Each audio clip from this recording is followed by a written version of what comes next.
What's going on, people? It's just Dore back again with the last review show of the season. I hope everyone's fit and well. And yes, we are going to talk about yesterday's win, but we are going to talk about the whole season and the highs and mostly lows. So if you want to get involved in the chat, please do.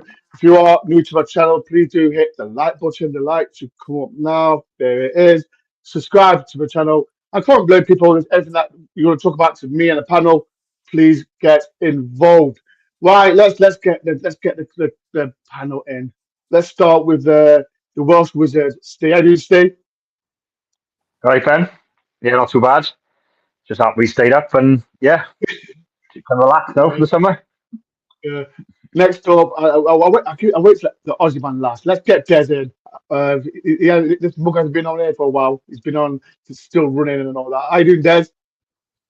I'm all right. I'm all right. Just recovering from a busy weekend in at Burnley and Blackpool before that. So looking forward to discussing it. Isn't it? And last but not least, the man himself. He's been to the home. He's been to the way. He's been jolly. I've never seen a guy so. I'm next to him. He's trying to soak it all in. David, he soaked it all in, and he's enjoyed it every single bit. Haven't you, David? Oh, it was one of the great. I was so lucky to be able to even just go. So the past week that I've had seeing the Forest matches that I've got to see, and getting to meet Rad Dad and Rads and Des and Martin and you, Dore, and just that whole community of Forest fans. He was also welcoming and nice, and so it was just particularly uplifting. And so for me personally, Dore, I have to say, thanks for getting me along to that home game. That was just literally unbelievable to just go through that, and the connection that I felt this visit compared to past visits. The YouTube community of creators didn't exist, and so I just feel a greater connection to this team that I love. Had a great chat to a whole bunch of people on train trips and various things along the way, and Everyone loves David. Everyone loves David. You know Aussie? Is he the Aussie bloke? Is he Aussie? I'm like, yeah, see the yeah. Aussie bloke. Is he the Aussie bloke? I Yes, even, he is Aussie. I even got to meet Eve. Eve's you're a beautiful human being, and you're following your fitness journey. Oh God, you're such a legend. Like so many inspiring legends, and then to actually see how thin and healthy Des is looking in person. Goodness, it's just terrific. But yeah, just the vibe of the city ground, and certainly the atmosphere, and my take on a whole bunch of different parts of the Forest team and the fan base is certainly evolved from being just an international fan, having been to a game more recently. So we'll get into that. But oh, it's just terrific. Like what a great day out yesterday, and goodness, the Forest away fans, they're just nuts. They are nuts, man. They are pretty nuts. Oh, yeah, Lee, it was great to meet you too. So many different characters, and just enjoying Nottingham. Got a great pork roll from that. What do you call it? A pork cob? A what? Like a pork roll? I had Cob. a cob. Yeah, it's like a pork bread thing. So Cob. anyway, yeah, from up the top of the street, just up there from the city ground. The lovely ladies there. I said I'd give them a shout out on your next podcast, Dore. So yeah, they were lovely. Chatted them for 15 minutes, and then had a great time at the pub afterwards. Just terrific. So great time to be a Forest fan. On to next season. I'm just glad that my prediction of us finishing 17th on goal difference was only almost true. Oh, almost true. But like I said, it's been a pleasure to meet David. It was good to watch see him at the home and away game. But I think everyone did. Everyone enjoyed it. But like I said, we stayed up, people. And like I said, there's lots to talk about as well, people. But people, please do hit the like button, subscribe, and let me go through the chat as well. Kieran says, evening, Dore, Des, Stephen, Icar. All right, then, Kieran. Glad to see you there. Can breathe and bring on next season, and hopefully more planning recruitment and be a better manager. Then that's something that we are going to talk about throughout the podcast. Glenn, how you doing, my friend? Glenn, hope you're well. Looks like another fantastic holiday party at Burnley yesterday, and it was absolutely crazy. Why did you put a thumbs up, Glenn? There's bloody hell, he's got the thumbs up as well. Bloody hell, you got new Not a laptop. Mac, it works. I'm on a PC, so it doesn't work for me. I wondered what that was all about, but obviously, if you do that, it picks it out. It picks you out. You do it, David. Do it. Yeah, It doesn't for me because I'm not on a Mac. Oh, unbelievable. What about you, Steve? Do you work for you, Steve? Oh, that's shocking. Not with my Wi-Fi. No, no, I don't work. Davey, hi, Ben, David, and Steve are super. How come he gets super dead and we don't, Davey? That's shocking. What are we friends? Friends. I Look think at Des that. has been. Oh, look at that! It's like a That's, forest wind of the thing down there. that's unbelievable. Well, did I? I sure I get it. Yes, I get it as well. I get it as well. That's unbelievable. Right, Dad, even though quick win yesterday, we are Premier League. Nice shirt, David. Come on, you Reds. Someone offered me £100 for this shirt because they sold out. Hey, Casey Jackson, and well done to Jackson. I don't know if anyone watched Britain's Got Talent. He got the golden buzzer on Saturday. So if no one knows, oh, hey, Des, stop blowing your own trumpet, Des. So No, shout out to Jackson. that's for Jackson. Shout out to Jackson. If like I say, people didn't watch Britain's Got Talent, him and his team got the golden buzzer from what's his name? I forgot his name now. What's his name, Des? Bruno. That's it, Bruno. So shout out to Jackson and the Bruno team. Mars. No, Bruno. Bruno Tognoli. That's the Never heard of word. him. So shout out to Jackson for and his team for getting the gold buzzer as well. So well done, Jackson. Paddy, evening, gents. Glad to see you back this season. Onwards, hopefully onwards after the good summer as well. Shout out as well. Another legend, Eve. Eve, how you doing, Eve? Good evening, Mr. Lord, Des and Dave. Hope you all. Hey, Des, behave, Des. Behave. It's lovely meeting the day before the game gets Chelsea. I'm just doing some exercise. We'll be doing a calling next year. Hopefully, Eve. Hopefully, I might do it this week, Eve. So hopefully, I will. Lee Tilson.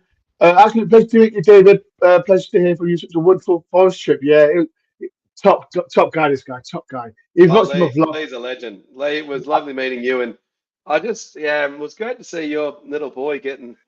Charlie. You should put up a photo of Lee's son actually, Dore, if you can get it, of just the full Matt Sells kit that he was wearing.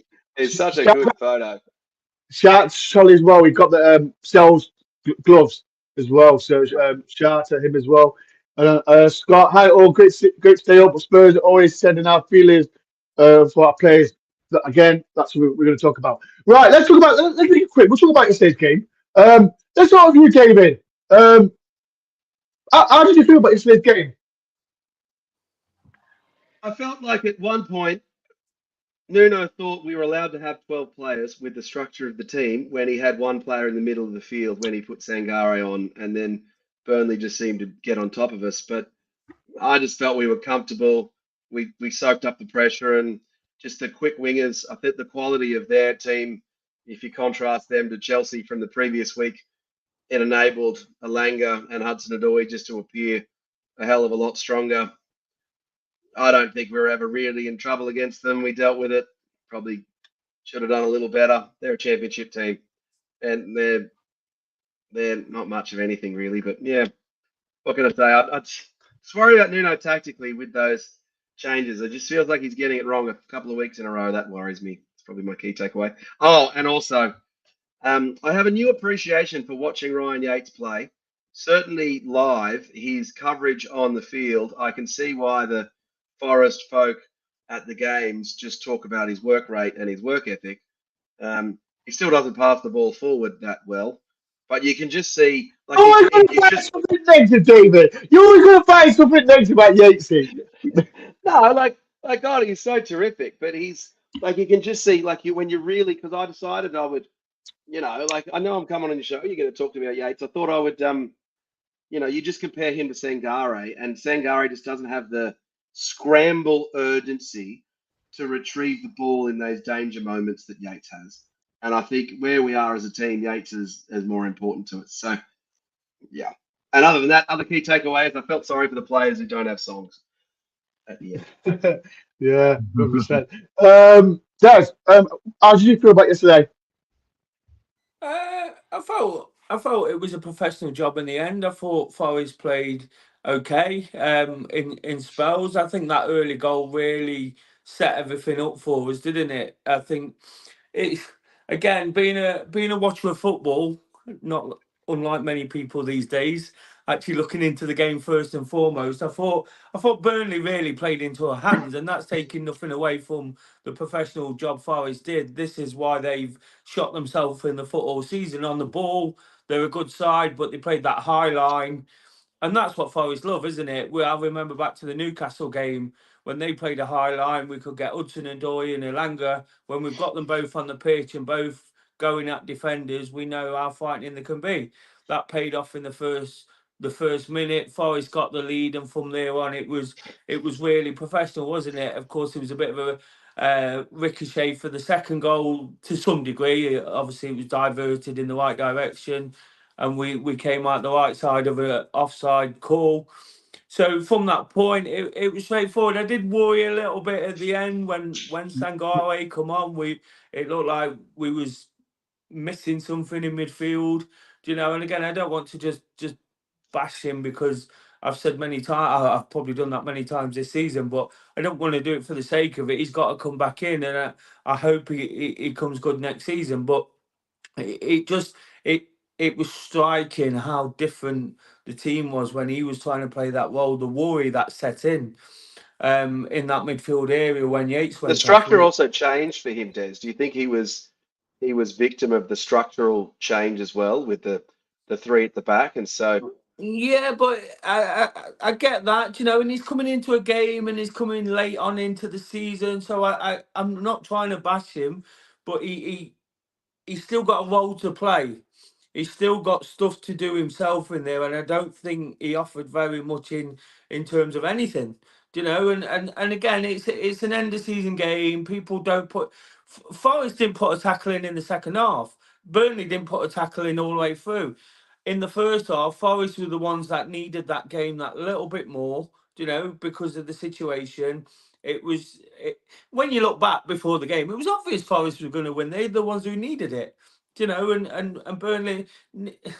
It was a typical end of season game from when we made it 2-0. Burnley got that goal with a deflection, and we sort of saw it out to some degree, but there was those few nerves of thinking, oh, we're not going to win. And I saw Nedum Manora talking about women's football the night before on the highlights, women's football, and he says you can't underestimate what a win on the last day does for the feel around the club during the summer. And I thought that's quite striking, actually, because as fans, if we'd have got beaten that and we'd have only just sort of scraped up on goal difference and things like that, we might have been really negative. But then you win that game, you have the party atmosphere afterwards, and everyone's flying in already looking forward to what comes next. So it was just job done in every department. It ticked all the boxes yesterday, didn't it? Yeah. The best thing about it, Dore, was we had a bit of fun.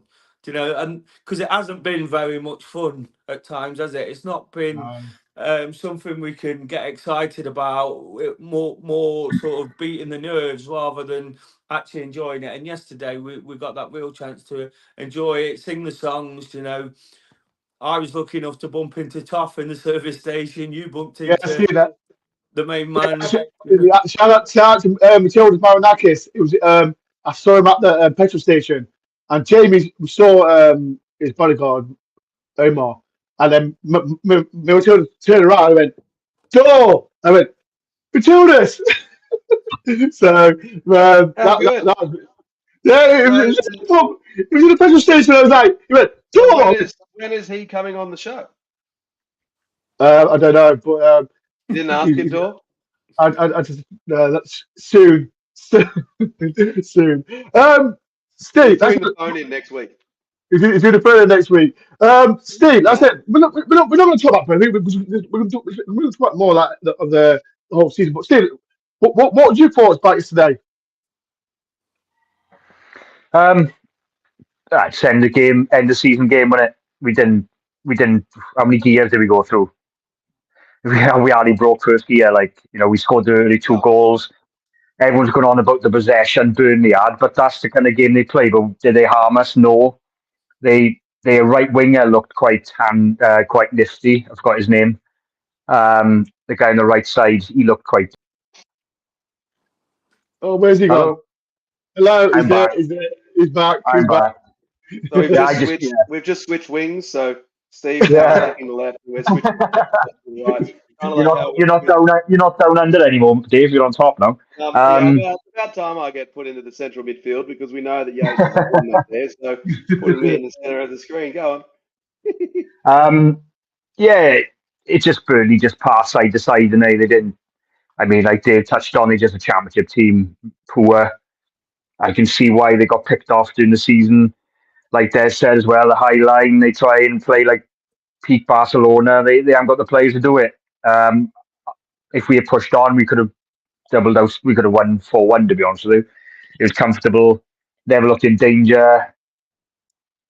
I agree with the Sangare point. The midfield did lose its shape when he came on. They did look a bit more dangerous because that goal came from the pass through the middle, which he should have picked up that space. But yeah, other than that, it was end of the season when it feel. I'm glad the fans had a good time. A bit jealous I wasn't there.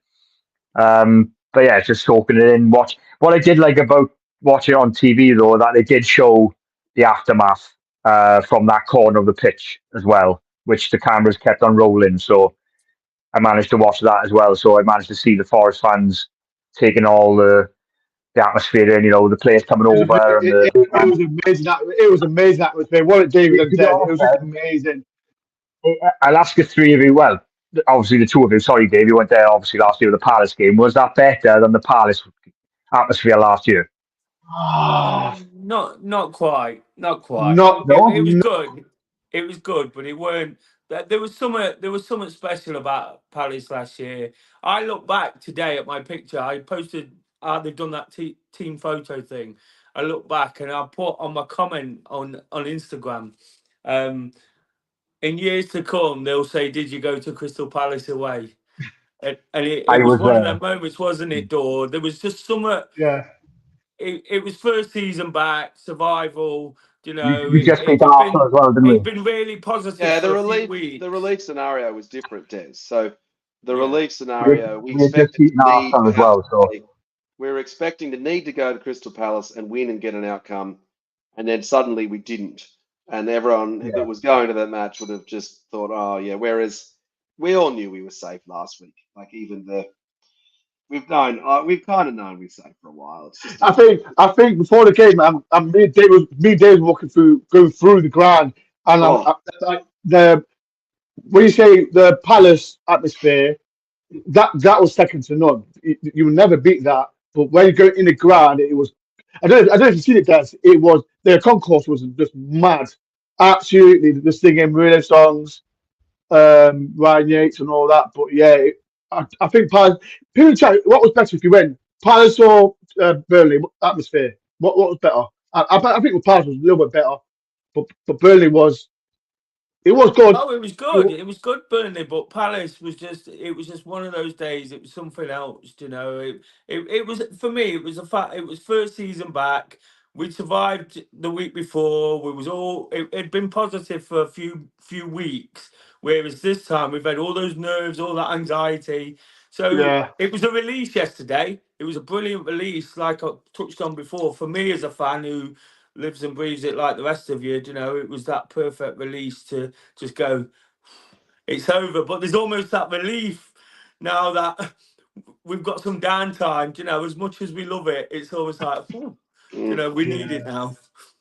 Having said all that, Dore, that moment where you saw me, so I'm kind of walking through under the stand with Dore, and I could not believe what I was seeing. And I was like, what the hell is going on here? And so, that just doesn't happen in other sporting places that I've gone to. And just the guys lifting their kids up, singing the Murillo song. That also takes an element of fun and also trust of, your fellow Forest fans. And match day with Max walk past and we're high-fiving, and then other guys, giving us cuddles and hugs. It's just terrific time. But anyway, I've always said that away days are far better sometimes than home. Because when you go away, well, every game's away for me, home and away. But when you go away, you've got more of the hardcore fans, the real, they travel everywhere.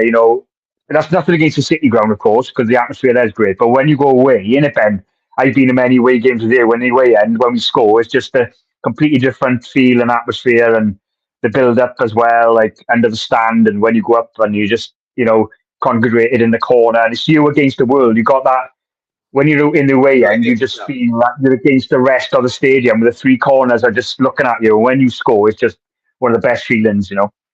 I tell you what was surprising for me being live, Dore, was and also funny was the Forest fans booing the Premier League song. That is and turning up as referees. That is just absolutely hilarious. And I hadn't actually noticed that the Forest fans booed the Premier League song until I was there live. So maybe since that happened, every time that comes on, we boo it all the time. But Sky Sports against Chelsea drowned it out, didn't he? Yeah. I hadn't picked that. Dave, 70% of the Premier League teams boo the Premier League anthem. That they think they've got a great product, but 70% of the teams boo it. You know what? Right, I think Man City fans were booing it yesterday as well, which I thought was a bit. They did. Before the game when they all lined up, I was like, that's a bit odd. In the NFL, they boo Roger Goodell, the commissioner. The officials do just get booed. But all right, let's get into it. Can we talk about players who are going? Let's talk about it. Please do hit the like button, people. Subscribe to the channel. Molo, I didn't see you there, Molo. Where have you been, Molo? I didn't see you yesterday as well. You got Muggy's white shirt. You lucky devil. You lucky devil. Well, don't forget Muggy's white, Molo. Gem Rugby, Dore. Huh? It's Gem Rugby Molo. That's Molo. Oh, so Molo was there and didn't come and say good day to me. All right, cool. Thanks. Love, great Molo. to see you, yeah, great to see you too. But Marlon, he's on the BS. He's on the BS. Right, let's forget about Burnley game because we won the game and it is what it is. But let's talk about the main things that's been talked about today. Nuno. Does people want him to stay or go? Because he's had a rough. Since he's come to Forest, he's had his rough treatment on injuries, AFCON, points deduction, and all that. And I've done a poll, and I'm going to get the panel to talk about it if they want to stay or go, and that. So let me ask you, Steve, and people in the chat, get involved. What do you think of Nuno? Do you want him to stay, yes or no? I really don't know what to think, Ben, to be honest with you. I'm so torn. The one thing I would say is, right, one, who's out there? Who can we get? Now, I've heard Deserbury and be mentioned today, and he's had a couple of names, but who's out there? And also, if we're going to make a change, we have to make it soon because a new manager or Nuno has to be given a full pre-season in the summer. And if it is a new guy, he has to be given the time. There's no point keeping Nuno, dragging it out, and then mid-July or August, a few weeks either into the season or make a change. It sounds a bit disjointed to me. I mean, I'm sure Nuno will have a meeting in the coming week or next week or whatever. But to me, it's so hard to decide if I'd go with him or not. Perhaps I would just give him a summer, give him a pre-season, get rid of the players he wants and then bring in the players he wants, build his own squad. So if I was put on the spot, I'd probably say, yeah, just go with him because I don't really know who's out there, who we could get, who's on the market, unless there's a couple of manager reshuffles going on. I know people have mentioned David Moyes as well, but I mean, that's up to debate as well. Would you bring Moyes in? I mean, West Ham fans, they've had a European Cup, they end up 8th, mid-table, and they moan. We would take that. We'd bite someone's arm off of that, Europe and being 8th in the league. I mean, would you? So, but yeah, to answer your question, Ben, I probably would go with him and just. I think it's caused so much of a circus again if we keep shuffling. But again, it's Forest, so who knows? But me, I would probably go with him only because there's no one really out there who catches my eye. What about you, David? You saw the 2 games. I know he wasn't. I can't believe you guys are even entertaining dumping Nuno. Actually, I just think he saved us. We need consistency. He's a quality Premier League manager, proven at this level. What was it? NFC 1865's commented on the players he's got improved. Williams, CHO, Murillo, Wood, MGW, Yates, Sells have all improved. That comment there. I just think we stick with Nuno. We give him another season. If we're to push on and be a team challenging for 10th, we need consistency. Forest was successful when they had Brian Clough for, what was it, the 18 years or whatever we had. We haven't had a manager for 4 seasons since Frank Clark, I think. Is that right? So yeah. Got to keep Nuno, guys. Like Steve Cooper was actually getting better and improving, and we maybe dumped him too soon. I just want to see him keep a manager for a little bit longer. So give him a shot. The team's getting better. He knows the mistakes he made. When we sit there and we taunt him and he shouldn't have done this, and he knows better than us the tactical mistakes he makes. And yeah, God no to Moyes. Nuno, we trust. Let's stick with the plan. Let's go. Let's strengthen the squad, build around it, and just hope we don't have to sell Morgan Gibbs White. Des, what's your opinion on Nuno? Do you know what? Do you know, until recent weeks, and it's not just because we've won, it's because I've seen a bit more personality out of the team. I probably would have, I was probably for him getting moved on. But I think I've seen a lot more from the team, like I say, in terms of personality and the guy who touched on there about players have improved. Everybody knows I was a massive Steve Cooper fan, and I was as much a fan of keeping with the manager who got us some success. So what we don't need at Forest is just to be in a situation where there's more upheaval, one situation into another. So I think, any manager that comes in, I want to back him, because any manager you're backing is probably doing okay. So why would he's done his job? He's done what he came in to do. Why would we necessarily move him on? There are things in there that make me sort of question him. I didn't see much identity from the team. Whilst he got us pushing forward a lot more, it left a lot more gaps at the back at times. The number of 3-2 defeats. Do you know what? I love 3-2s. We all love 3-2s because we love football. But again, we love winning football matches more. And I just think it's really important to find that consistency. And I've always said it when I have criticised Nuno, and my biggest criticism was the way we start football matches. Last couple of games, that's been a little bit different again, hasn't it? Sheffield United, Wood had a chance early on. Yesterday, we scored early on. We were starting football matches too slow. We were trying to work out the opposition, let them stamp all over us because they're better. We wasn't even giving ourselves a chance to some point, but he seems to have ironed that out a little bit. So I think how it's finished, again, he's done his job. And all those times I criticised what I just said there, that's what I was getting to, sorry. I backed him in the fact it's not his team. He's had AFCON to deal with. He's had injuries, refereeing decisions. We know about the refereeing decisions. At times, sort of brain dead decisions on the football pitch. His own team sort of letting him down with stupidity. They let Cooper down as well. It seems to be happening a little bit less and less as Nuno's reign goes on. It's happened for 2 seasons that we've been throwing games away. And I think all of a sudden, he's kind of stumbled on his best team. I think we could all just about pick Nuno's best 11 now, which starts with a goalkeeper, which I'd imagine he had a big say in, given his own career as a goalkeeper, who's massively improved, and that seems to have sort of worked its way through the team. Bolly being back in, Yates being in midfield, for whatever he lacks, he's got that desire. And then Ward and Gibbs White, we know how it pans out now, and I think he's stamped that authority on the team he has. And I think on that basis, he should be given a chance. I just want to touch very briefly on a point Steve made, and I saw someone say Moyes no, right? If Forest's aim next season is to stay in the Premier League and they get rid of Nuno, you take David Moyes every day of the week. He would keep Forest in the Premier League next season without a shadow of a doubt. People in the chat.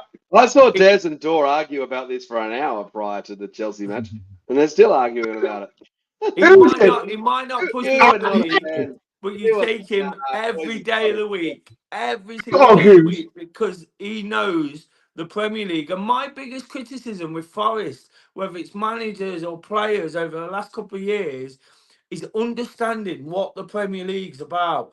The reason Bolly is our best out and out defender is because he's got Premier League experience. Yep. You know, that is why he's our best. He heads the ball. We love Murillo. We love Murillo, but Bolly is an out and out defender. You know, who he has to be a little bit canny. He's not the best on the ball. He's not the quickest, but he's got Premier League experience. So if Forest go in different directions from this point, if they do make the decision to change him, which I'm probably not for now, you know, I think it's all about Premier League experience and getting a bit Premier League savvy. We're not a bad side. We've got some great players who've hit form at the right time. Hudson-Odoi, Gibbs-White, Elanga when he's tip top. You know, Wood when he's scoring goals like he is. We're a good Premier League side. It's about getting the best out of them and being Premier League savvy. Because at times, as I touched on before, for 2 seasons we've not been. We've given away leads in the last minute. We've had 3-2s, what should have been 3-2 in our favour, and such things like that. So it's about trying to get as much of the Premier League into what the top, not the Premier League as an organisation, but Premier League experience into the club. And I think 1 or 2 players, and if they change the manager, I think Moyes would be the perfect fit to take Forest into a position of safety. You know, that next level, whether it's 15th, 13th, you know, that's where we've got to be looking, is it? Because we learned from last season, we reached for the stars and we nearly come crashing Who back do, down to earth. who do You I know, argue about David? Who do I argue about David Moyes? I want him. David. Who was it, David? I said David You were, Moyes. Dore, you were just like, yeah, it's you were not on I, board with Dez's prior no, David come on. Moyes.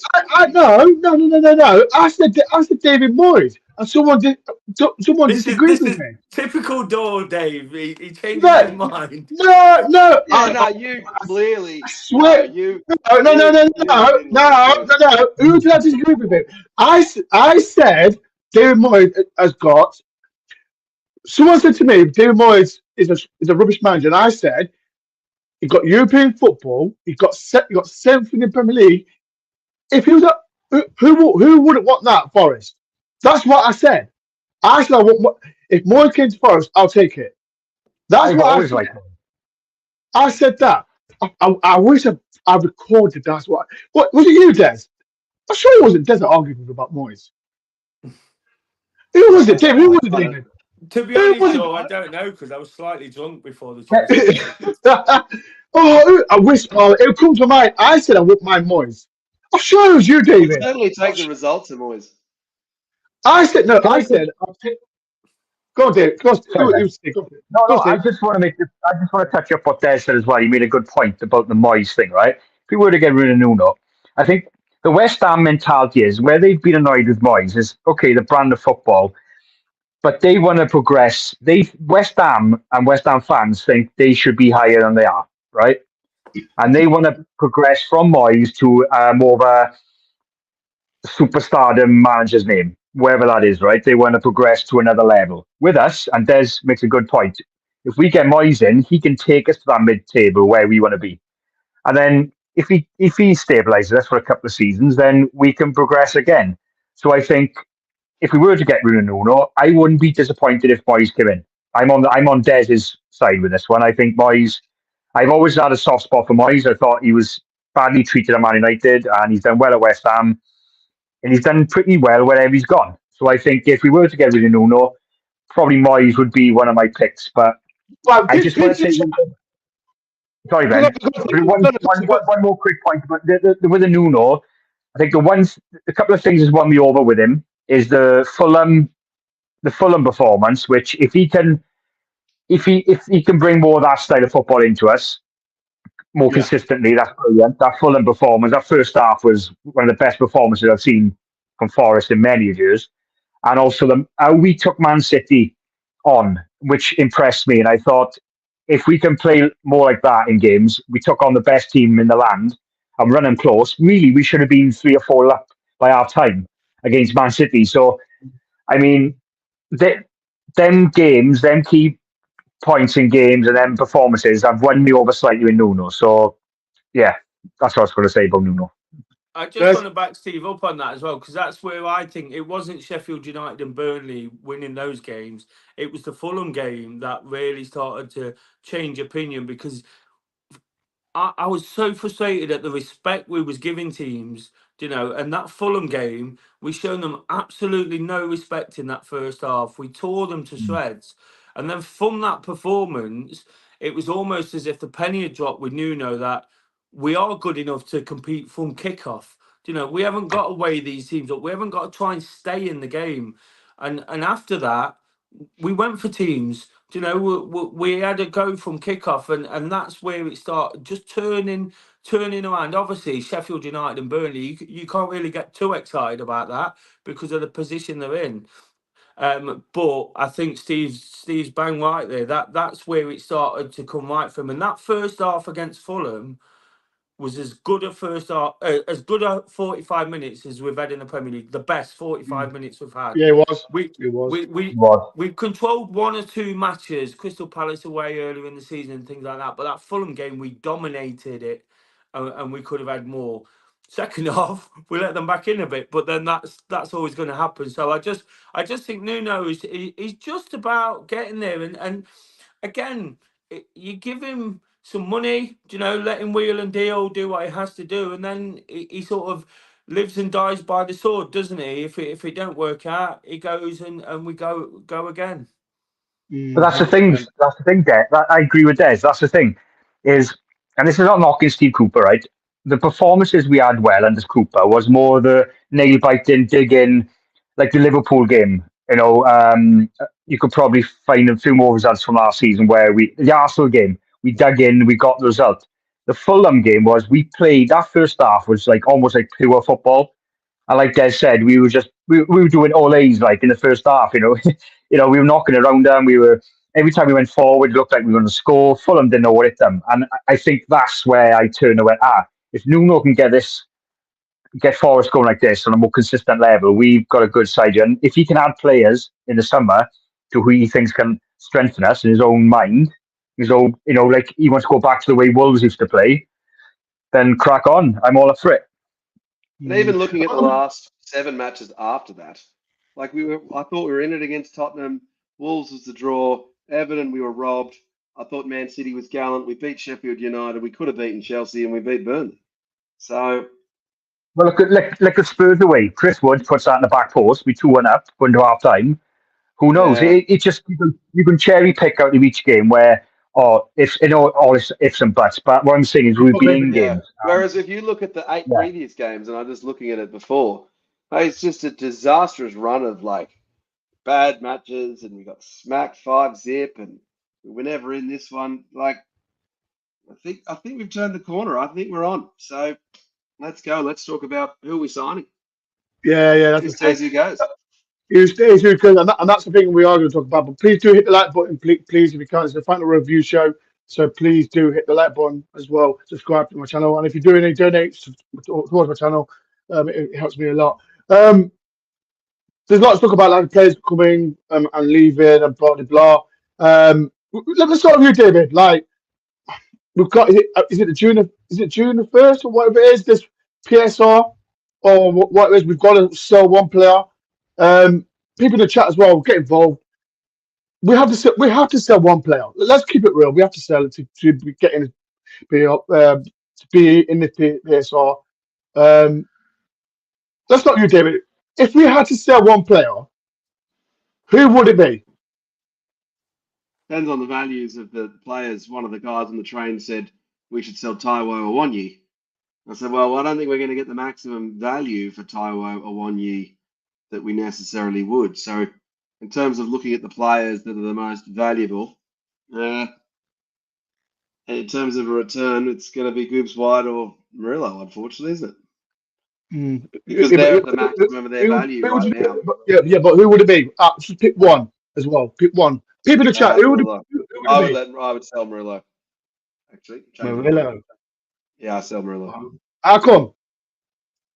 I think Morgan Gibbs White's a little bit more connected to the team and has had an extra season with us, and I think we're building in and around him. There's a chance we can get Morgan Gibbs White for longer, whereas Murillo's clearly going to leave.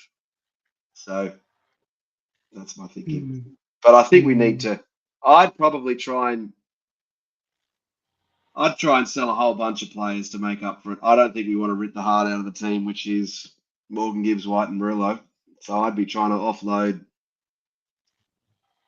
Dennis and Bowler, just Bowler. And Harry Arter. Well, yeah, I think Harry Toffolo's probably might move on. A couple of the goalkeepers, so you can sell a few of those. But, the problem is we're just not going to get the max value that we possibly could for them. They're not at their peak bucks. If you were to sell Ola Aina right now, we'd get a lot of money for him compared to a free. So tough to say. I don't want to sell any of them. Can't we just build a team? Can't we just keep the same players? Is that Connor's story? He's been linked with Spurs today as well. With 25 minutes. Well, he'd be at the top of his. He would be a lot more valuable now. So, yeah. Well, do you want to go sit on the Tottenham bench for a while, Callum? Or do you want to play in first for us and be the key player? What about you, Dad? I heard David Prutton say on one of the other shows that if you get offered twice as much wages to go sit on the Tottenham bench, you're going to go do it. And I think that's probably right. Dad, who would you do then? I know, Dad. I know he's not the same Morgan Gibbs White. I know that. Not a chance. You lose Morgan Gibbs White, and we are in a relegation battle already. That guy makes the team tick, and for as much as Murillo is brilliant, Morgan Gibbs White was the player of the season again, in my opinion, because you look at the numbers every week. Last week against Chelsea, 2 assists. Yesterday he was involved in the second goal. He's so important to what we do. And like Dave says, I take the point about Murillo. He's going to leave eventually anyway, because he's going to play for a top team who don't need to defend in the same way that Forest need to defend. We know there's that slight weakness in the air. If he plays for a Real Madrid or a Barcelona or Manchester City even, they don't face crosses. No one gets down the touchline and puts crosses in, so he won't need to be backpedaling. They want him to. I think Man City's a real possibility with Murillo. I really do at some point in his career. So again, but somebody made the point to me yesterday. Why are we necessarily going to lose anyone? Since FFP come in, everybody is, for the want of a better word, shit scared of losing points. Because this season's the first year that teams have been deducted. You sign a Murillo or Gibbs White, and I'm taking this point straight from the person that told me, if they're watching, you're looking at an £80 million deal because of the contracts they're on, 5, 6, 7 year contracts, which mean the wages they have to pay them. It's just incredible money. Even Spurs, and I watched the same podcast as Dave today, where they were talking about potential players going out. Spurs aren't a top team. Can they afford to have an £80 million player, including wages and transfer fees, sat on the bench? Is that a real possibility? That I know Gibbs White's been thinking. Hudson-Odoi might be different because he won't be so much money, and there might be terms in there in terms of clauses and things like that. But that, again, if you're looking at who you might sell to balance the books, that might be a more realistic option because of how cheap we got him in the first place. Although I'm sure there's a massive sell-on clause in there. And until late, he's been brilliant. Don't get me wrong. I think he's been a major factor in keeping Forest up at the end of the season. But he has been really inconsistent as well, isn't he? He's almost like flavour of the month. So when you talk about players that you'd potentially let go, again, I love Tyro to bits. I see the sense in almost thinking, oh, he's injury prone, let's let him go. If we get 35 million, let's pass. I don't think we're going to get 35 million though, Des. No, maybe not. But And I'm if we just saying. did, then I'd be tempted. Hypothetically, you'd sell him, but then you leave yourself short because we've got to spend that money on a striker. We can't get a full season, and part of Forest's problem throughout the team is getting a full season out of the players. Do you know, we can't get a full season out of Wood. We can't get a full season out of Tyro. We can't be left with Chris Wood on his own. Do you know, so Tyro in his best form is the number one striker. I'm sure we all agree on that. But again, Definitely. it's getting him on the pitch, and then you go back to the Murillo situation. You let Murillo go because you want to keep Morgan Gibbs White. Then your best defender's Bolly with a young kid. He's a good player, but Bolly doesn't play every week. You know, you can't get a full season out of Bolly. So again, you're really struggling, and then you've got your flair players sort of on the wing, and one I would definitely keep is Aina because one for his ability and two for his He's staying, Des. versatility. Des, he's staying. It's down 1 year contract. Oh, is Yeah, it? it's So there you extended. go. So that's Yeah. one sealed up because I still think I love Toffolo, love Nico Williams. I still think we've got our weak links sometimes at fullback or wing back or whichever way we decide to play. And I think that's something Nuno will look to address in the summer, especially if we start reverting back to the formation he liked at Wolves. He's going to be relying on someone like Aina one side and then perhaps Nico. Nico's done brilliant this year, I think. But again, I think those players could be improved because you look at the team and we have to be realistic as well. We finished 17th in the Premier League in a very, very poor Premier League. So these players aren't really good enough to push us up the league as a team. So we need to improve some of those starting 11 positions. And for me, there's only 2 or 3 really nailed on. If we kept all the players we kept now, the goalkeeper's done really well. I was really worried and sceptical when he came in and he looked a bit shaky. I think he's done really well and kept us in. Sheffield United kept us in the game.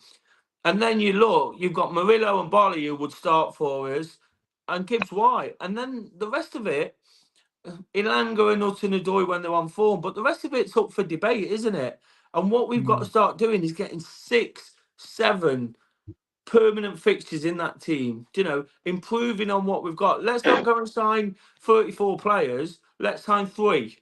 Because if we get 3, we're going to 3 real good ones. We're going to have a better season, surely, than this season.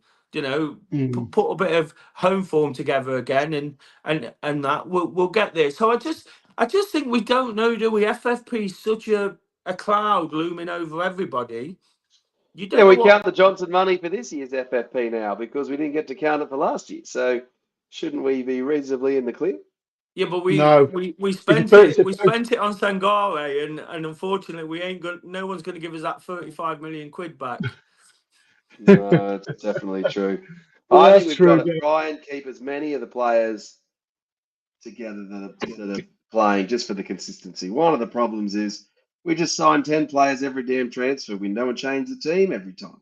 And so we did it Yeah. again last window when Sangare and those guys were in, and we were actually in okay form. So can't we just keep the same team in and get 3 high quality players that just instantly come in and make the team better, much like Murillo did. When he turned up, we're like, yep, straight into the team. Morgan Gibbs White, straight into the team. Like, can't we just get 3 players like that? Well, That's it. that's my point, Dave. Because as well, what we don't need to be doing is selling anybody from the first 11, because the first 11 was only just good enough to stay in the Premier League. So what you want is some of those first 11. I saw this point somewhere else. You want some of those first 11 who have done well to be sat on the bench almost, and somebody to have come in and replace them so they can come in and do a job. But we don't. We've got lots of surplus. We've got 2 goalkeepers who are never going to play for us again. It's it free, you know. Ennis is probably gone anyway, hasn't he? So there's 2 goalkeepers there, and then you've got players like Dennis, and you're going to get nothing for them, but you've got to let them go. And these people, these players that are in the team, we don't want to really be selling them. They should be strong. Well, it should give you a strong bench. You know, knowing that they've got this season behind them as experience and they can come into situations with better players. Because I tell you what, for all I love Morgan Gibbs White, we've still not seen the best of him. We've still not got the best of him because playing in a team that playing on the front foot, which Nuno's done such a lot to develop, getting us onto the front foot. You know, when we've got those two wingers and with a team plays high against us, you see the best of what Forest have got to offer. But we're still not getting the number of goals I think Morgan Gibbs White could chip in with.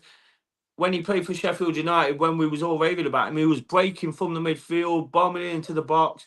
He almost has to do that protective role sometimes. And I think, do you know what? Just one or two little bits of quality, and it just brings out the best in everybody, doesn't it? You know, and everybody's more confident, and all of a sudden, you hit the ground running with two or three good players, and you're safe before you know it, almost like Bournemouth or Wolves or something like that. And then you can start looking at the next level. And I think that's where Forest have got to be aiming for. It's not about selling players, it's about keeping our prized assets, even if that means signing not too many and perhaps adding 1, 2, 3, whatever on top of that. Steve, what any? Do you want to add anything? Add anything? What David and Tess says? If you have, if you have to put me on the spot, it'll be Murillo. Like Dave said, he's going to leave eventually. You know, he's a superstar in the making, isn't he? No way we should sell Gibbs White. You know, you take the goals and the assists, especially assists out of the team. You take him out of the team, who's going to do it? We're going to have to go out and sign another Gibbs White. And who's out there? We're going to have to pay top dollar for another player like that.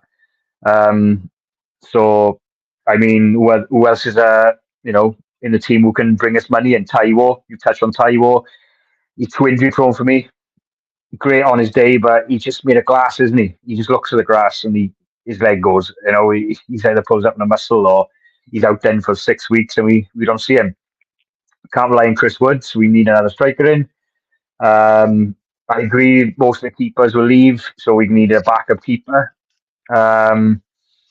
So will we get any money for them? The fullbacks, like Des touched on, we have to get some cover there because Montiel will probably go back. We won't sign him. Tavares will go back. I like Montiel. I do. Yeah, he's grown on me a bit. Tavares will go back to Arsenal. Don't give me that. Here's Des now. Here we go now. Des, I like him. Can I just say about Toffolo though, Dave? Did I read that Toffolo's contract got extended by next year? I know. Toffolo. Yeah, but Toffolo as well, Ben. I'm sure Toffolo's contract got extended by 1 year. Yeah, it did. By 1 year. Yeah, you did. Yeah, something got triggered in his contract. Yeah. So for me, I would like to see him go, but I think Murillo, if you take 60, 70 for him, you have to take it, wouldn't you? But I mean, it'd be so, to take even Hudson-Odoi, like he's in form now, we take him out of the team. How many goals? He scored 8 goals. Not a bad return, but someone who hit, who was slow up the traps, really. Alanga won't get sold, he will stay. And then you got players like Dominguez will go back, or not go back. Did we sign him or is he on loan? Dominguez. No, we signed Dominguez. We signed him. Oh, right, okay. He's linked with AC Milan, isn't he? Yeah. So, yeah, I know I'm going off now, incomings and outgoings, but for me, I wanted to see any of them go. Build a team, like the spine of the team.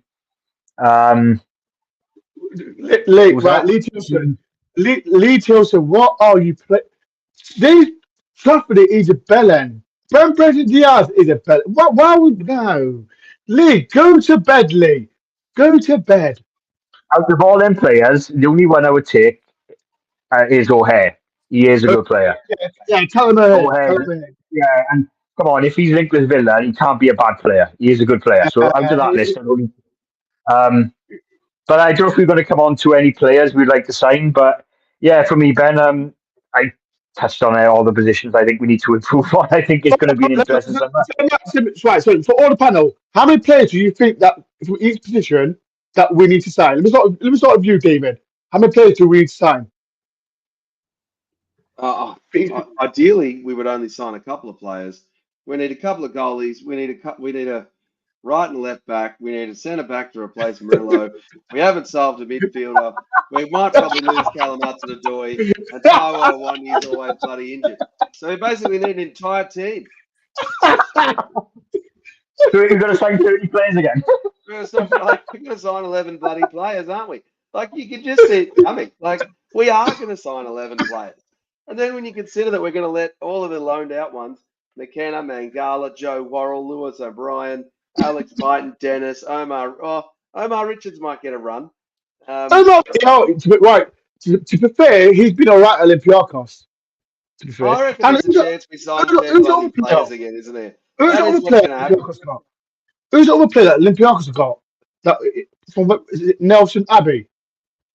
He met came to Nottingham Forest, but he went to Olympiacos instead. Right back. Oh, the striker. Oh, the right back. All right. You just know that we're gonna. And what's even more frustrating, Dore, you just know that the next version of Andre Ayew / bloody Divock Origi is going to turn up next season as well. Like, you just know that we're going to do it. Why? Who is it going to be? Like, we should almost make a bingo card for like striker signings that are 35 that we paid too much money for. Oh, no. So yeah, it was 8 million plus Remo equals Dominguez. I miss Remo. I miss Remo. I wanted to wait for Des's face. He still plays for us, Dore. You just haven't. I'm waiting for Des's face. What goes, look, Des. I miss Remo. Go on, Des. Do you know what? You just said, Dave's right.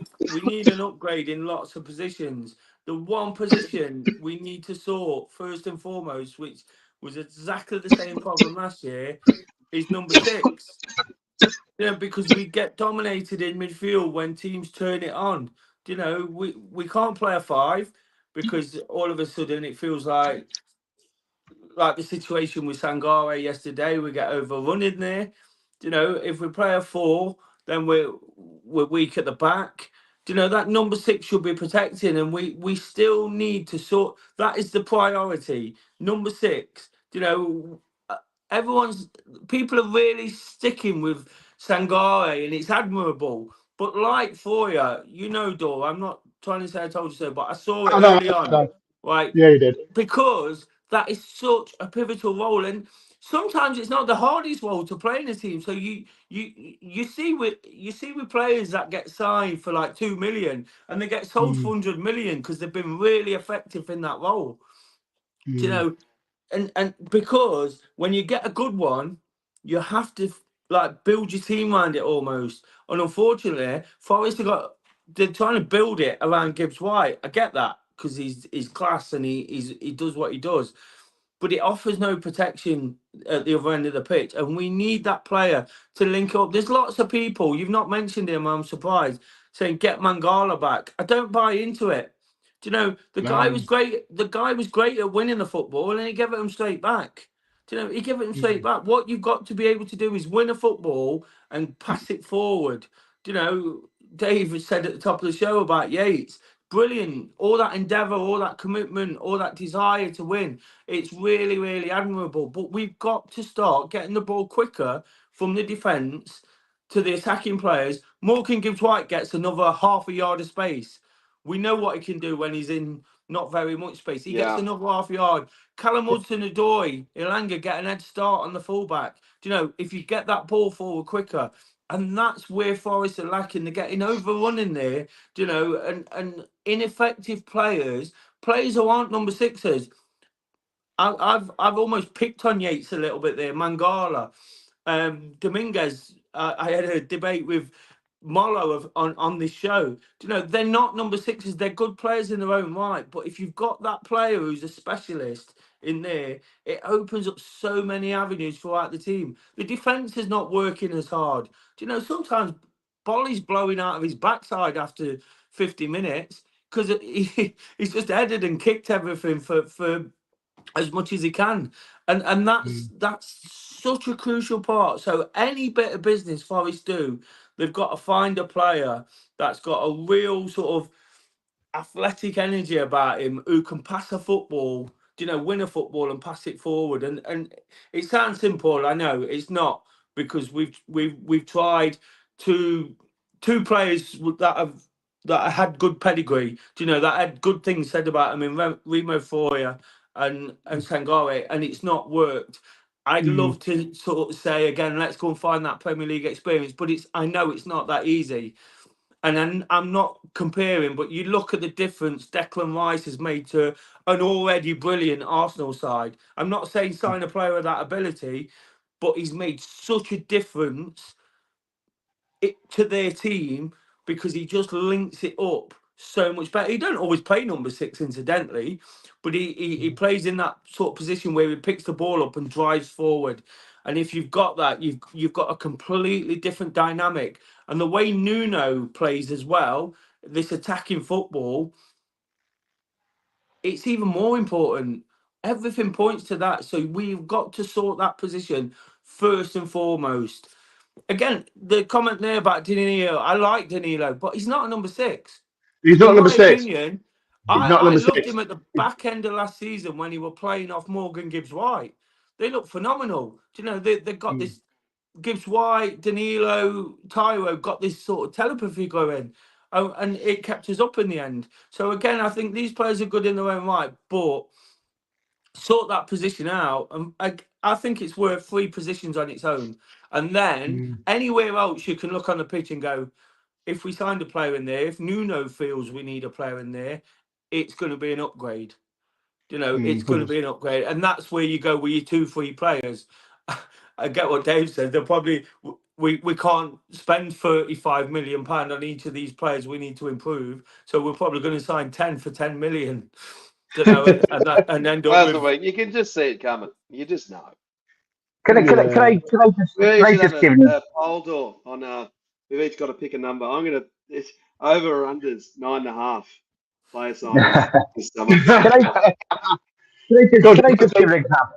Can I just give an example? Or Des, right, mentioned about that player who wins the ball and passes it forward, right? And this is why a couple of podcasts ago I said about us looking and trying to find some gems, right? Crystal Palace signed Wharton, is it, from Blackburn? Yeah. What a player he looks. How old is he? Brilliant. How much? What a player! And how old is he? How much did it cost them? Now they dipped into the championship, right? And they cherry picked him out of Blackburn. If you watch him play, and first thought is pass forward. Now he's got Eze, Elise, and Mateta up front. Can you imagine that kind of player? And this is what Des is touching on, who would feed Gibbs-White, Alanga, Hudson-Odoi, and Taiwo. And this is why Des makes that point. We need that player. If you watch him play, he'll win the ball back, he'll put the tackle in, and he'll pass forward straight away. It's that player we need. And why can't we just, the recruitment team, just gamble it? If we have to go to the championship, why can't we find these gems? I just don't know why. Look at Palace as well. They took Elise, and did they take Eze as well from Reading? The 2 of them came from Reading. Elise came from Reading. QPR. As a QPR. Yeah. You know what, Ben, right? I've been thinking over as well. I've been looking at the teams from the Premier League and looking at who was Brentford. They got the boy on the wing, Lewis Potter. They took from Hull. Yeah. These other teams seem to risk it. Where I don't know with Forest, have we got this kind of look down on the championship? I might just be, shoot me down. And some people say the quality's not good enough, but it just shows that our players out there, and Palace have shown, if you go looking, there are players there who can. We don't have to go out and look on the continent and try and spend 40 million. How many? Have we signed for the championship? Lewis O'Brien, Toffolo. Do you know there's a name, Steve? You mentioned about teams that have gone down. There's a name that comes to my mind. He didn't have a great game. He didn't do very much as today, but he looks like that player who can move that ball forward. Is Sander Berg. We spoke about him when he first got promoted. Burnley fans, I was talking to Burnley fans on the train, and they said he started slow with them, but he's been their player of the season. And they said he will probably get sold. So I'm not saying he's the long-term answer, because I think we probably need better than that still eventually, but he might be somebody to fill a gap for a season or 2 until we find that gem, till we find that bargain. Somebody, he's going to cost you 10, 15 million, but he's not going to cost you 35. And Exactly. until we find that perfect replacement, I would take a chance on him because he's that player that we're talking about. We know he can play And he's a in presence English as well. He's a football, big lump in the midfield as well. Yeah. but yeah, He's got a we know he plays in English football, he's got a and this is presence the about problem. him. Yeah. This was the problem with Sangare, wasn't it? Sangare was a risk. It didn't come off. It was as simple as that. But I think Sander Berg is a decent enough to do that job. Look at Villa, right? Villa went to Middlesbrough and got that Rogers boy for what, 10 million or 12 or whatever it was, or maybe more. That's what I'm saying is that there are gems out there. I think the recruitment has to be, and this is why Dave was saying about 11, 12 players again. These teams show if you go out looking for these players, they are there. It's just you've got to get that recruitment right. And sometimes, well, a lot of times we get it wrong. Maybe we should be encouraged that at least they've known for ages and quite a while that they need to be doing this, and that we were going to be safe in the Premier League. So other than when we came up, we obviously signed all those players with a gun held to our head. Now we should have a little bit more time. Let's go. We should be scouting a whole bunch of players. I don't know. It's so difficult to predict which players. There's so many to choose from. You just don't know where they're going to come from. I like Ross Barkley though. He would have been my pick. Yeah, he's gone to Villa. Yeah, he's gone to Aston Villa. A good shout out for change. Would you take Morgan Woodtake from Plymouth? And this season with 19 goals. And it says he used to play for Derby, didn't he? Morgan. Yeah. What is I tell you, a striker who done really well is the guy from Luton, isn't it? Who was injured half the season. Adebayo, I'll take him. Adebayo, if you're thinking, if you're thinking somebody you could spend whatever you're reaping on Taiwo on, perhaps he's the man. He's very similar in that kind of pressing back and bullying defenders. So perhaps someone like that. Why not? Don't take Taiwo off us, Des. I love Taiwo. Right. Before we do go, people, I'm going to say it's the end of the last review show. People to chat in the panel. Who has been your best player and your worst player? We've got to get the worst player out. So people to chat and the channel. I think the worst player will be unanimous. We'll start with worst. People in the chat. We'll start with worst. Worst player of the season. Go on, David. Who's been your worst player this season? It's clearly Divock Origi. Divock Origi is clearly the worst player of the season. How many goals did he score? I scored more goals than him. Scored one. No, one. Yeah, he scored one in the cup. Yeah, he scored against Bristol City in the cup. Yeah, I think if you were to have your time over again and jump into the DeLorean, I guess you probably don't sign Sangare, don't you? But that's for a different reason. I think Origi was a dud. So Origi for mine, Sangare close second, and then Yates third. Hey, wait, what? Shut up! I'm just teasing your door. He's trying it. Des, who's your you've not been impressed with? Right, who have you been not impressed with, chat? Not with who have you not been impressed with? I've got three. Go on, Montiel third. Wait, hey, shut up, Des. Yeah, Weak link. No. Liability. Weak link. Des, right, let me tell you something. You had 3 games that Forest have won away. He's played. And he didn't win them on his own, did he? We've won games with him in it. We won games with Gareth Taylor in the team. Paul Evans. But they weren't good players either, did it? Anyway, Montiel, because I believe teams attack him. They see him as a weak link and they attack him, and he's been a liability. Yeah, that guy deserves a mention as well. That guy as well. I think we could name a whole team. Anyway, I've not gone to number 2 yet. Number 2 is Origi, because he should have scored a few goals. For God's sake, he should have scored a few. And his decision making for a striker, I've never known anyone pass it in front of goal so much. Oh, dude. What And game, then, what game was that again? What game was that? What game was that? oh, I can't remember, but I was going mental. Was it Fulham? Was it Fulham? It was Fulham, wasn't it? Yeah, Fulham. Was it West Ham? Because- It might have been West Ham. It might be What's West that? Ham, but it was Fulham. I remember looking up at the big man, and he probably put another screen through that game. You know, I looked up as soon as he did it, and he was on his feet like. But the worst for me, honestly, the worst is Sangare. Yeah. I've never seen him pass it to a Forest player. No. To be fair, he has. But for me, because of the hype, because of how much we wanted that number 6, you know, really excited to get him. You know, come with all that. You know, the big video they put out. We got the one we wanted. The flashing screen thing. And it's just not happened, has it? And do you know that if I got one wish for Forest next season, is that guy proves every single one of us wrong. Everyone who's doubted him, and he's Like just had Danny one Fox. of those seasons that are an absolute fluke. But I just don't believe it's that simple. I think he's just not cut. He's not cut for the Premier League. So for him, he's my worst. The unbelievable death. I can put Montiel in there, but yeah, He's we're crap. different. He's not crap. I like him. He's crap. He's living on past glories.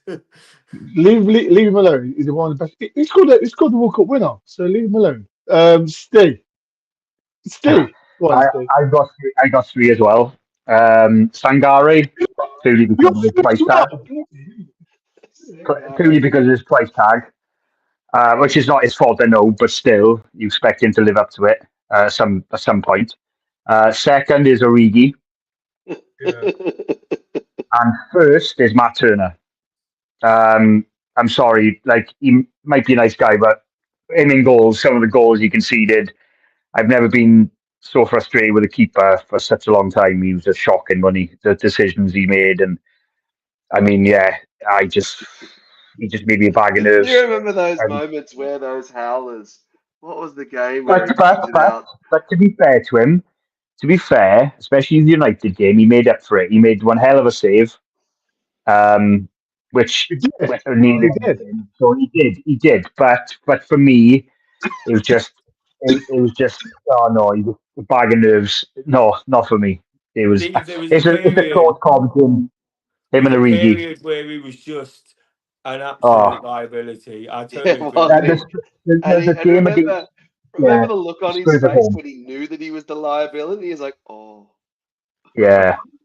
When that goal against Spurs at home, when he just like went through his hands, that for me, Premiership keeper, no, you don't concede goals like that. No. Okay, but mine, I'm not. Should I do 3? Okay, I'll do 3. Dore, come on. Origi. No, I'm not going to put him all off. But Origi, Vlach. How can you forget the Greek man? He's been rubbish. He's rubbish.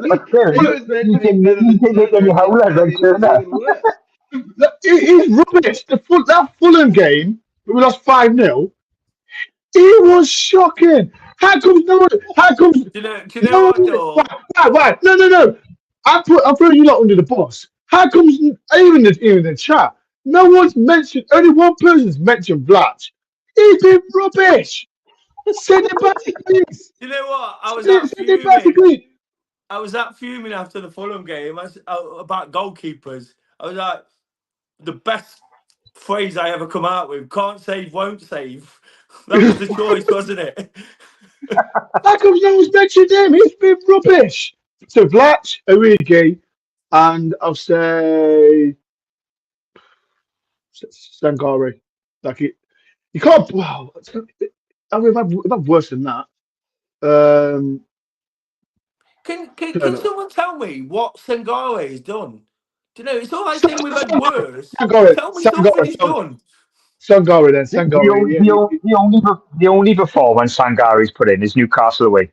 That's the only game he looked half decent. No, he was terrible. No. So wait. I do agree. With that on that one. Steve, the first half. I think it was the first half of 35 minutes. he was terrible. Him and Danilo were terrible. That says it all there. That's my All point. right. That's how bad he did. And if the people who went, I was next to Des. I think who scored it? It was a person, wasn't it? Just going through him and Montiel. Right, and again, Des, you haven't mentioned it. Montiel had a good game against Newcastle because he had, who was it? Gordon. Yeah, Gordon in his back pocket. So, you see, I praised him because he played well, but I just don't think he's been as good. so you don't mention that, have you? You're not mentioning that, have you? You're not mentioning that. Yeah, a good game against Newcastle, did you? But you want it. But you want to dig him up. Cup as well, Dore. He won the World Cup. Yeah, he did win the World. See, this is the problem when Dennis come on chat. He likes to have an argument about certain players, about Martial's been rubbish. But when Martial plays, He's been rubbish. I'm not changing my mind. He played good. He won against Newcastle. He won against Sheffield United. He won against. What about the Man United as well? He got this. He got this. Des, he got this. Des, listen to what I'm saying. He got the assist for Dominguez. Do you remember that? He got what? The assist. He got the assist for Dominguez. So what? Morgan See what I mean? 64. Yeah, but you can't put him in your top three. No. People in the chat, it's not show rubbish. I disagree. So we established that the three duds were Sangare, Origi, and Montiel. Was that the conclusion of this season? So I just want to challenge you with those three legendary Forest duds. How do they compare to last season's duds? Jesse Lingard, Gustavo Scarpa, and Andre Ayew. No, I'm not watching that. Is worse? Last year's. Definitely last year. This year. Last year. This year's was supposed to be an upgrade. This year's was supposed to push us on. And someone made the point, good point, to know. I'm pragmatic, which Dore doesn't get, right? Sangare, someone says he's the biggest disappointment. Do you know, I get that to some degree, but he is a massive disappointment. But honestly, somebody tell me what he's done. Anything he's done. Dore's put an argument together for Montiel based on an assist, and we won at Newcastle. James won he's played in. What about the penalty at Sheffield United when he rugby tackled the guy? Oh, he slipped. He slipped. He slipped there. See what I mean? Every single time, Des said, I've got to come back for it. So, Des, you can't win. You might just give up. Replace Montiel at your worst three. Just give up. Right. Me and Des can argue all over this podcast. People in the chat, who's been your top three? Top three players of the season. Get involved. I can argue with Des. Des, I'm not Des. Don't bother arguing me on this next three, Des. Okay? Because I've had enough of you already, Des. Steve, who's been your top three? Oh, Steve, who's been your top three best? Yeah. Yeah, top three. Murillo, Gibbs White, and I'm gonna have to pick my Welshman, Nico. Well, it's funny that he plays in the same position as Montiel. Oh, here we go. My reasoning is obviously Murillo, just a class act. Gibbs White, like I've said, for his goal and assist. The reason why I picked Nico is because when we were going through a really bad patch around Christmas time as well, he was the only player, or maybe Toffolo as well, which showed any guts, any passion. I'm not just saying this because he's Welsh as well. I'm not at all. The proof is in the pudding. He proved it. He played with his heart in his sleeve. His performances went high. He didn't put a foot wrong. He was playing out of his skin. He went all the tackles. He tried hard. He tracked back. He got forward. So for me, and he had only in 2 or 3 months in a row he had Player of the Month, maybe 2 in a row, at least 2 anyway, maybe about 3. So for me, it's Nico, Gibbs White, and a big shout out to Chris Wood as well, because he scored 15 goals, and without them goals, you take them goals out, where would we be? So I think Chris Wood as well deserves a mention as well, because he's proved, and Des said about Sangare, this time last year, Chris Wood was the worst striker we've ever seen in a Forest shirt. Look at him now. I always said Chris Wood was good, Steve. Check the tape. Southern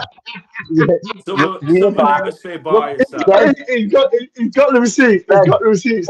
Ben, flick through the archives, mate. Flick through the archives. I want to see that. No, to be fair, I do remember. I remember David saying Chris Wood will come good. To be fair, so yeah, I will. I will give you the slide that And one. you know what? Nuno, to be fair to Nuno, he has brought the best out of Chris Wood. He has done that. Yeah, Definitely done that. You understand? Who's been your top three, Des? Obviously, on this podcast, we have to agree with the host. So Montiel, Yates, he's been. No, the top three, And Jesse Lingard.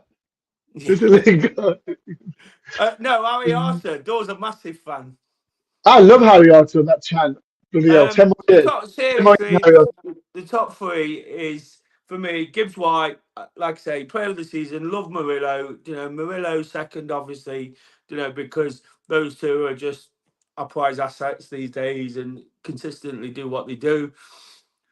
Well, I'm just going to throw a name in there. I don't necessarily think he's been the third best player for Forest, but again, I'm just going to go back to the goalkeeper. I like him. I was really, really worried about him, and when he came in, he was shaky. But I just think he's done such a good job at the end of the season, and he's starting to look like a real solid prospect, and somebody we're not bricking ourselves like that period with those two goalkeepers where we didn't know what to do. So I do like him, but I also think, despite the inconsistency, Callum Hudson-Odoi, he got some flack at times. I remember the Brentford game. He got flack in the Brentford game, and at that point, I thought that was his best game, and he just started to turn. I think Nuno put him on the bench a couple of times at the start, didn't he? And I think from that, he just kicked on a bit when he got back in the team, and him and Elanga seemed to Elanga's early season form dipped, and Callum Hudson-Odoi's turned and sort of compensated a little bit for that. So Hudson-Odoi as well, but amongst all the madness and all the crap, the Premier League's bloody hard. It's hard work. Some of these guys have been sort of inconsistent for a long time, and when they find that touch of consistency, they're really worth sort of wrapping up and keeping. And again, you just want to see that prevail. So again, we have to keep these top 3, 4, 5 players and build teams around them, because again, I'll just make the point about Gibbs White. You lose him, honestly, I think we're in big trouble, because Wood don't score the goals he does without Gibbs White. It's as simple as that. 100%. David, have you done your top three? No. Just taking a slightly different tack. There's obviously there's the obvious candidates. Morgan Gibbs White and Murillo are the two standouts. So I actually think the impact of Willy Bolly and the matches when he came back towards the end of the season shouldn't be understated. And I think you notice that his size, in terms of his height, just instantly made the dead balls actually a little bit more dangerous, and so he particularly helped on those.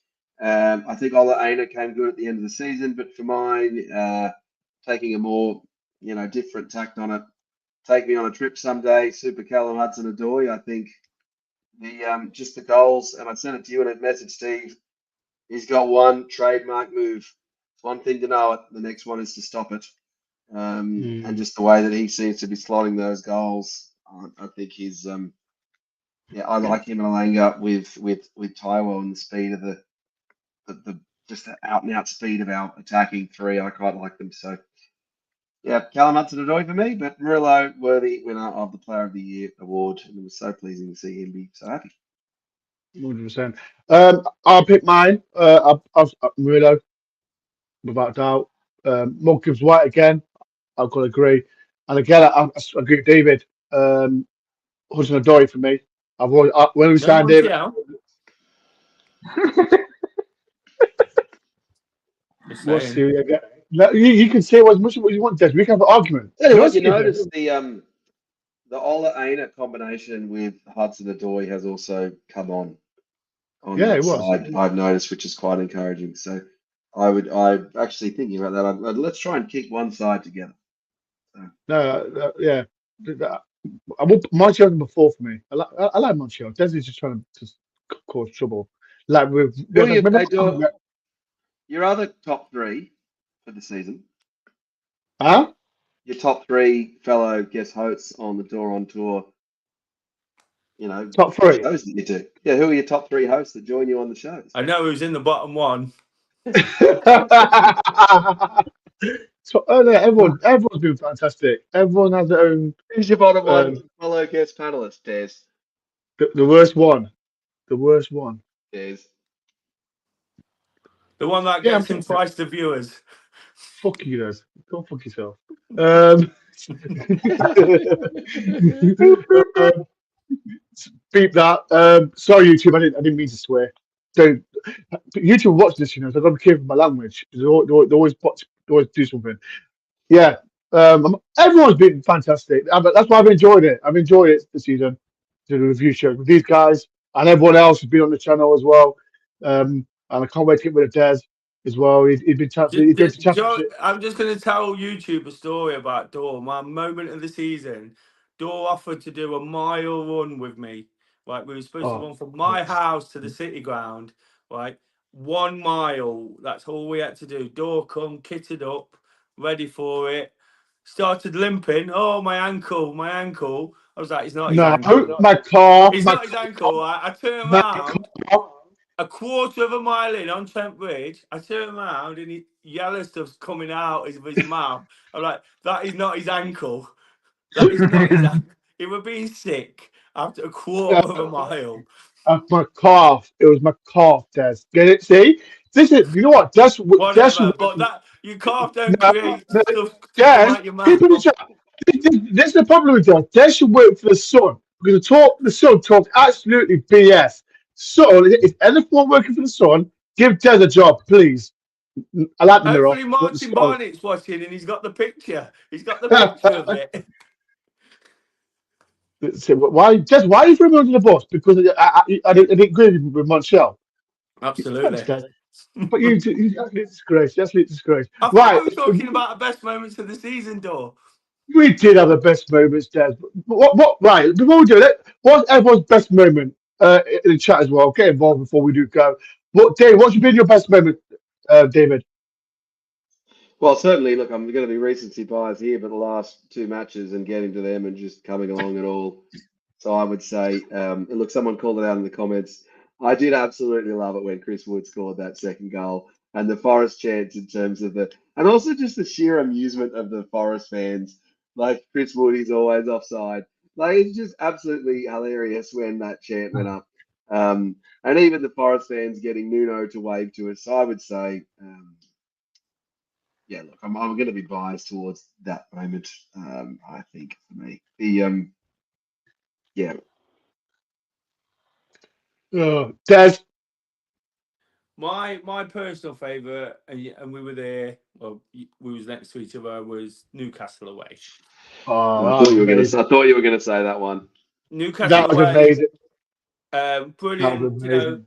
Sheffield, because we all went there with a heart in our mouth because they could have dumped us out. Obviously, plug for myself. With what I did that day, running to Sheffield and all the donations I got. Des run so that was amazing. Right. I couldn't The do it donations I got from all the Forest fans that day, all the YouTube community, Twitter community, and then winning there because I was dreading that. I was really, really dreading that one. That's like for most Forest fans, that's second only to Derby, isn't it? So it was a bit of a worry. So that's your moment, yeah? Well, that and the Newcastle, Sheffield United away, turning it around as well, going down. Yeah. Like, we was going down at one point and then turning it around. But Newcastle, incredible. And the thing about that, and that's what made the next few months difficult. We thought it was a real turning point, didn't we? It was such an impressive performance. And the way Wood finished those goals like Messi, it was fantastic. So, yeah. I thought Wood was going to get a hat-trick. I was, for my little post-match thing, I was hoping Wood would get a hat-trick to say he's gone back to his old clubs. and banged in 2 hat-tricks. I thought Oh he was going to do that yesterday. Forgot about that. Bloody hell. Yeah, it was the second half. He should have scored, shouldn't he? Second half. That chance he had. Yeah. Yeah, he just didn't take it on, did he? Yeah, that was a shame. Steve, what's your moment? Newcastle away, brilliant. I didn't see that coming. But for me, 23, 24 years in the making, beating United. That was for me. Yeah. You know much I disdain that team. I hate United with a passion. Just beating them when Gibbs White curled that one in. I almost went through the roof. Yeah, that's for me. The amount of United fans I know, and just that's for me. I just so glad we beat them, and hopefully you can replicate that again next season. Yeah, for me, Newcastle away and beating United at home. That was and the Fulham first half performance as well. Again, I know I'll go back to that, but just for me, just sitting there watching that, I just couldn't believe.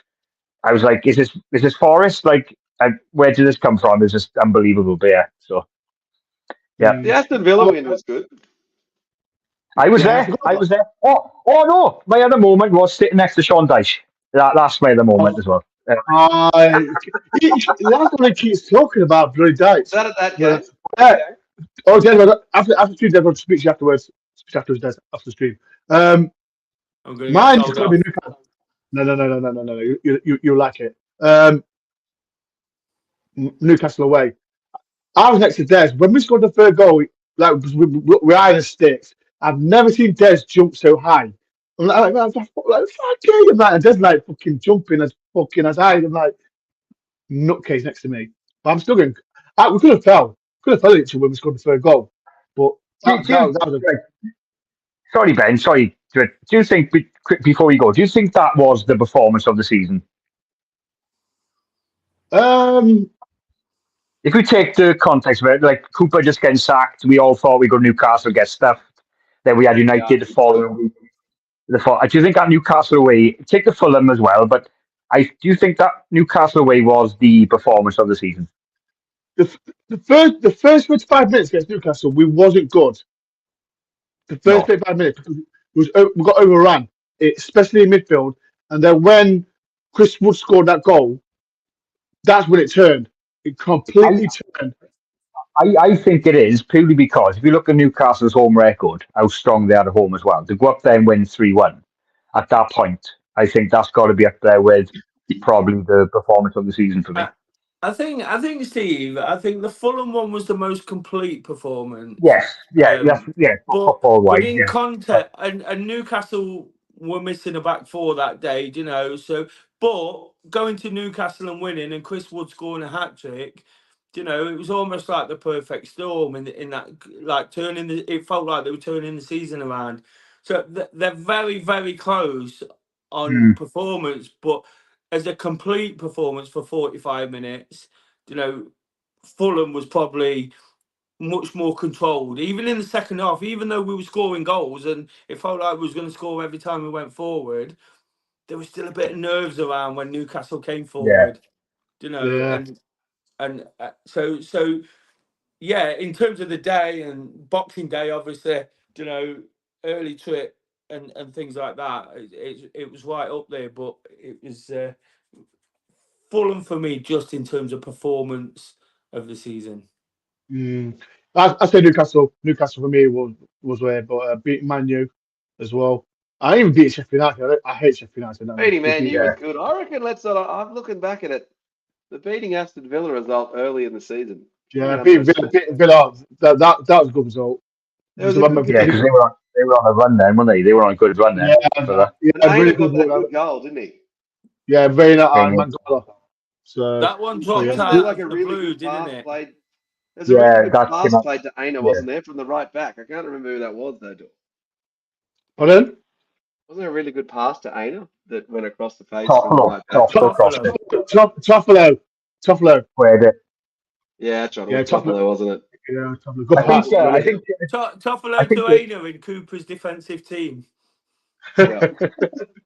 I think Chelsea away. I think Chelsea away as well. You can't forget that one as well. Can't forget Chelsea away. That Chelsea. What's mental if you go back and look at that starting 11 compared to what we ended yesterday, Scott McKenna, Scott McKenna, Joe Morrow.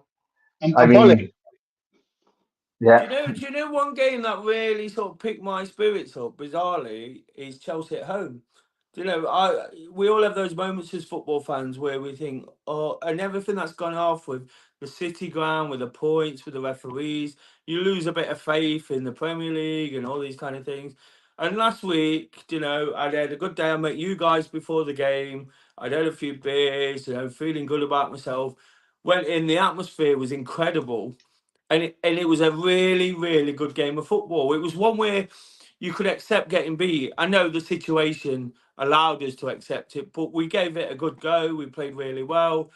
Chelsea brought on Raheem Sterling and Reece James. You know, they were going to make a difference, and it gave me a bit of faith back. You know, it really ever goes, but you know what football's like. You have your moments where you think, oh, I can't be doing with this at the minute. And Chelsea last week, bizarrely in defeat, gave me that sort of, no, this is what it's all about. You know, this is. I was having those doubts that a lot of fans have said about, do we even want to be in the Premier League anymore? You know, I was. No, you can't ever do that. We have to No, be in the Premier you League. can't. And I think I explained this to you before. Of course, football's about winning. It's about being in the best place. But there was that much happening. You can't help but let it sort of get to you. But after the Chelsea game, when we lost, but because of the way it all went and the atmosphere, I thought, no, this is where we need to be. This is Yeah, absolutely where we need to be. I felt the same after Man City, the Man City game. I felt the same after that. I thought the way we performed against them gave me real confidence. I just felt we went toe to toe with the best team in our own right. You know what I mean? Yeah. I mean, we, you know, like Chris would take some chances. We go 2 or 3 up against Man City. You know? Right. We've gone way over the mark, way over our 90 minutes. 90 minutes. It don't matter, does it? We've had a good. Plus added on time, Dore. Yeah, we're in VAR. We've had over 25 minutes to go, haven't we? But yeah, it's been a great show, people. But yeah, I do appreciate everyone that's been on my channel. David, Steve. I can reel them all off. But yeah, it's been a great day. But the main thing, Nottingham Forest are back are staying in the Premier League for the third time. So that's the most important thing. When are we having this City Ground show, Dore? I keep telling you to have. Oh yeah, we can have it this week if you want. Do you want it this week? Whenever I need to get my thoughts out there about the City Ground. Ground. All right then. Yeah, okay. Wednesday, Thursday, Friday we can have it. One of the two, but I'm off work. So if you want it, we can have it. You're going to do a show from the City Ground, Dore? Is that your plan? Hey. Des live streaming from the City Ground. That'd be great when it does. Just do your little run. Huh? No, the conversation about the stadium. Yeah, conversation about City Ground. And that's well, yeah. That's its whole own episode. Yeah, that's a different episode. But that's a whole own episode. We're gonna get going anyway. But it's been a great show. Thank you for everyone that took part of the show, the last review show. But yeah, we're staying in the Premier League. We've had our lows, we've had our highs, but the main thing, we are in the Premier League. Thank you to Des. Des, any more running, Des? Pardon? Any more running? Well, as you know, after the Sheffield run, I was a bit done in. I've been injured. I've still ran, but I'm carrying a bit of an injury, so I'm persevering.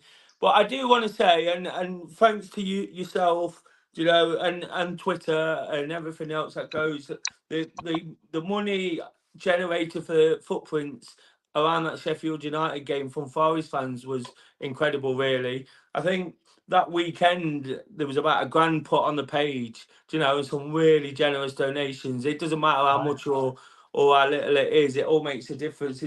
I think we've raised about £4,500 now for my coast to coast effort in August. I'm eagerly or dreading the fixtures coming out now to see what the clashes are. But of course, I'm doing coast to coast 7 marathons in 7 days, and if you saw me after Sheffield United, you know that's going to be hard work. I remember I saw Claire was driving, and all I see was Des running. I was like, freaking hell, he's one nutcase. I couldn't do it, Des. I couldn't do what Des did, but you got to fair play to Des for doing all that running. But thank you for that support, and honestly, anybody who can donate when they see me posting stuff on Twitter and social media, it is really, really, really appreciated. David, when you back to Australia, David? Thursday. So the world tour is over. The tour is over. It's been a pleasure, David. It's been a pleasure, David. Though. As painful as a trip for 24 hours back to Sydney could be, I'm just thankful that I don't have to sit next to Des on that plane. I thought I'd get one in for Dore on you, Des.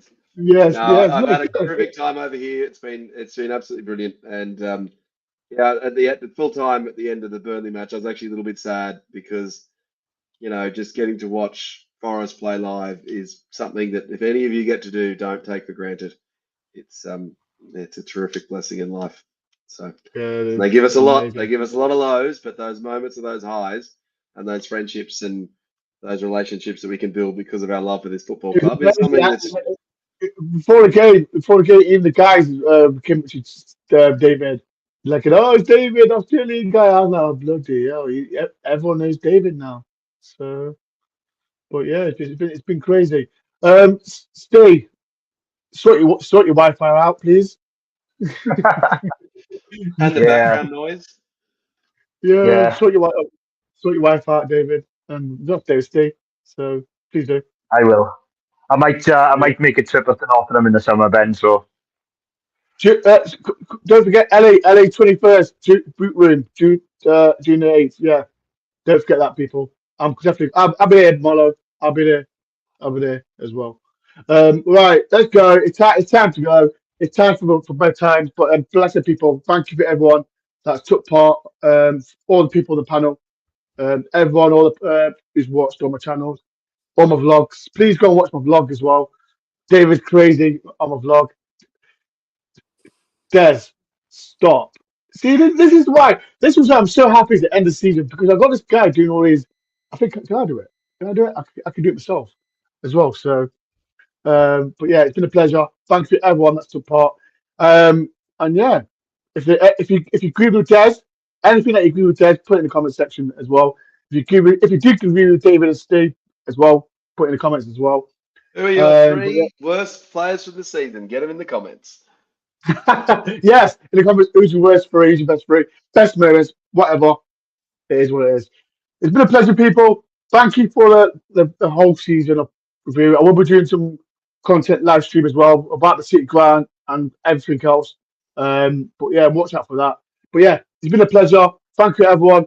Hit the like button, subscribe if you're new. Peace and love. We stay in the Premier League. Up the Nottingham Forest.